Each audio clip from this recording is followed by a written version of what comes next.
नमस्कार मंडळी, मी आहे संतोष चकोर आणि आपल्या मराठी जन या चॅनलवरती तुमचं स्वागत आहे. मित्रांनो, अनेक लाडक्या बहिणींना लाडकी बहीण योजनेचे सध्या पैसे आलेले नाहीयेत किंवा या महिन्यापासून त्यांना पैसे मिळणे बंद झालंय. या महिन्याचा म्हणजे जुलै महिन्याचा हप्ता त्यांना मिळालेला नाहीयेत. त्यामुळे असंख्य लाडक्या बहिणींनी आपल्याला मेसेज केलाय आपल्या WhatsAppच्या याच्यावरती ग्रुपवरती किंवा पर्सनली त्यांनी मेसेज केले, की आमचे पैसे मिळाले नाही, कधी मिळणार आहे, काय कारण आहेत? किंवा जर बंद झाले असेल तर कशामुळे आम्हाला कुठे बघता येईल की कोणत्या कारणामुळे आमचे पैसे येणं बंद झाले. तर असे असंख्य मेसेजेस आहेत, असंख्य प्रश्न आहेत त्यांचे. तर त्यासाठीच आजचा हा व्हिडिओ बनत आहे की नेमकी कोणती कारणं आहेत की ज्या कारणामुळे या सर्व लाडक्या बहिणींना जूनपासून किंवा या जुलै महिन्यापासून पैसे मिळणं बंद झालंय. तर ते एकदा बघूया आपण. पण एक महत्त्वाची गोष्ट म्हणजे सरकारने आता निकषांची काटेकोरपणे अंमलबजावणी करणं सुरू केले. तर लाडकी बहीण योजनेचे निकष पण यात तुम्हाला अगोदर अनेक वेळा सांगितलेले आहेत. तर अनेक महिलांनी सुरुवातीला जेव्हा फॉर्म भरले तेव्हा हे निकष पाळले गेले नव्हते. अ, त्यांचे फॉर्म जे अप्रूव्ह केले त्यांनीही व्यवस्थित काटेकोरपणे ते निकष बघितले नव्हते आणि त्यामुळे असंख्य महिलांचे जे फॉर्म आहे ते अप्रूव्ह झाले होते आणि आजपर्यंत अनेक महिला लाडकी बहीण योजनेचे ₹1500 महिन्याला दर महिन्याला घेत होत्या. पण आता पुन्हा एकदा पडताळणी सुरू असताना हे जे काही निकष आहे लाडकी बहीण योजनेचे, ते काटेकोरपणे त्यांची अंमलबजावणी आता सुरू झाली आणि त्यामुळे पडताळणी करताना असंख्य लाडक्या बहिणी आता अपात्र होत आहेत आणि त्यामुळे ज्या अपात्र झाल्या आहेत किंवा ज्यांना या योजनेतून वगळण्यात आलंय, त्यांनाच आता लाडकी बहीण योजनेचे पैसे मिळत नाहीये. आता असंख्य अशा लाडक्या बहिणी आहेत की ज्या पात्र आहेत, पण डॉक्युमेंट व्यवस्थित न दिल्यामुळे त्या या योजनेसाठी अपात्र ठरल्या आहेत.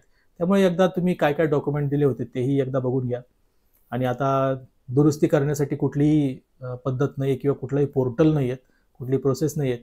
तर लवकर कदाचित शक्यता आहे की यासाठी एक नवीन पोर्टल निर्माण होईल.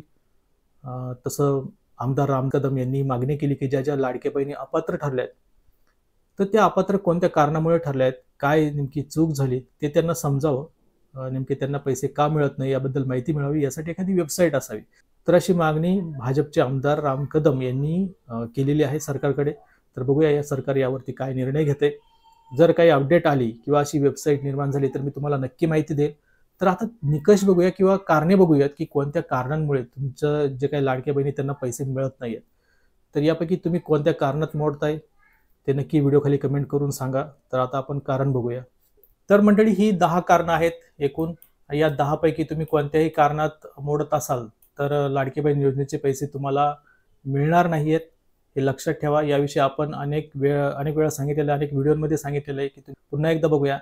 तर आता असंख्य लाडक्या बहिणींच्या अर्जासंबंधी तक्रार गेलेल्या आहेत की त्या पात्र नसताना त्यांनी फॉर्म भरले वगैरे. तर अशा तक्रारी आल्यास त्यांचे अर्ज जे आहे ते नामंजूर करण्यात आले, म्हणजे त्या लाडक्या बहिणींना या योजनेतून वगळण्यात आले. दुसरं आधार कार्ड आणि बँकेतील नावातील तफावत. हे अनेक वेळा सांगितलंय की ज्यांचं या अशा प्रकारे नावात तफावत आहेत त्यांना लाडक्या बहीण योजनेचे पैसे मिळणार नाहीत. त्यामुळे बँकेत जाऊन दुरुस्त करून घ्या तुमचं जे काही नाव असेल ते आधार कार्ड प्रमाणे. तर असंही अनेक वेळा सांगितलेलं आहे. दुसरं उत्पन्न 2.5 लाख रुपयांपेक्षा जास्त. ज्या लाडक्या बहिणींचं उत्पन्न हे 2.5 लाख रुपयांपेक्षा जास्त आहे त्यांना आता लाडक्या बहीण योजनेचे पैसे मिळणार नाहीत. असंख्य लाडक्या बहिणी आहेत अशा ज्यांच्या कुटुंबाचं उत्पन्न 2.5 लाखांपेक्षा जास्त आहेत. त्यामुळे आता त्यांचे पैसे येणं बंद झाले आणि त्या वारंवार आपल्याला मेसेज करतात की काय झालं. तर हे एक महत्त्वाचं कारण आहे. दुसरं पिवळे आणि केशरी रेशन कार्ड नसणे. असंख्य लाडक्या बहिणी अशा आहेत की ज्यांनी फॉर्म भरताना व्हाईट रेशन कार्ड दिले होते. त्यावेळेस घाईघाईमध्ये ते अप्रूव्ह सुद्धा झाले फॉर्म. पण आता पडताळणी केल्यानंतर असं दिसतंय की पिवळे आणि केशरी रेशन कार्ड नाही आहेत. त्यामुळे त्या लाडक्या बहिणींना ज्यांनी व्हाईट रेशन कार्ड दिले होते त्यांना या योजनेतून वगळण्यात आले. पुढचं आहे 4 चाकी वाहन असणे आणि असंख्य लाडक्या बहिणींच्या कुटुंबामध्ये 4 चाकी वाहन आहेत. त्यामुळे पडताळणीनंतर ही बाब समोर येते आणि त्यांना या महिलांना लाडकी बहीण योजनेतून वगळण्यात आलंय. त्यानंतर दुसऱ्या योजनेचा लाभ घेणाऱ्या महिला असंख्य लाडक्या बहिणी अशा जे आहे की ज्या दुसऱ्या योजनेचा लाभ घेत आहेत, जसं निराधार योजना वगैरे, तर त्यांनाही या योजनेतून आता वगळण्यात आलेले आहेत. 2 वेळेस अर्ज केलेले असणे, ऑनलाईन आणि ऑफलाईन. सुरुवातीला तुम्हाला माहित आहे की ऑनलाईन पण अर्ज भरले जात होते आणि ऑफलाईन पण अर्ज जे काय ते भरले जात होते. त्यामुळे काही महिलांनी या ऑफलाईन नाही मंजूर झाला तर ऑनलाईन मंजूर होईल या आशेने त्यांनी 2-2 फॉर्म भरले आणि असंख्य महिलांनी डबल पैसे पण घेतलेले आहेत. तर त्यामुळे या सर्व ज्या महिला आहेत 2-2 वेळेस अर्ज केलेल्या महिला यांना या योजनेतून आता वगळण्यात आलेलं आहे. त्यानंतर सरकारी नोकरीला असणाऱ्या महिला, असंख्य ज्या सरकारी नोकरीला महिला होत्या, तर त्यांना सरकारच्या जे काही पडताळणीमध्ये ते समोर आलं, की या सरकारी नोकरीला असणाऱ्या महिलांनी सुद्धा खूप सारा लाभ घेतलाय लाडकी बहीण योजनेचा. अ, अनेक महिलांनी पैसे घेतले. त्यामुळे या सर्व महिलांना आता लाडकी बहीण योजनेतून वगळण्यात आलेलं आहे. यानंतर राज्याबाहेर स्थलांतर झालेल्या महिला, अनेक महिला अशा आहेत, की ज्या लग्न करून इतर राज्यामध्ये गेलेल्या आहेत. त्यांना सुद्धा आता लाडकी बहीण योजनेतून वगळण्यात आलंय. त्यानंतर लाभार्थी महिलांची आलेली पत्र.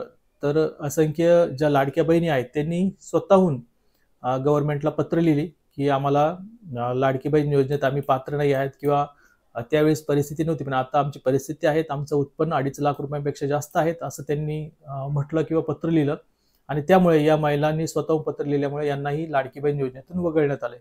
तर अशी एकूण ही 10 कारणं आहेत आणि या 10 कारणांमुळे लाडकी बहीण योजनेतून अनेक महिलांना वगळण्यात आले आणि या महिलांना आता इथून पुढे पैसे मिळणार नाहीयेत. तर आता असंख्य ज्या महिलांनी आपल्याला मेसेज केले होते, कमेंट केले होते व्हिडिओखाली किंवा WhatsAppवरती मेसेज केले होते, त्या सर्वांना त्यांच्या प्रश्नांची उत्तरं मिळाली असेल आणि ज्यांचे अजूनही काही प्रश्न असतील तर या व्हिडिओखाली कमेंट करा. पुढील व्हिडिओमध्ये मी त्याचं उत्तर देण्याचा नक्की प्रयत्न करेल.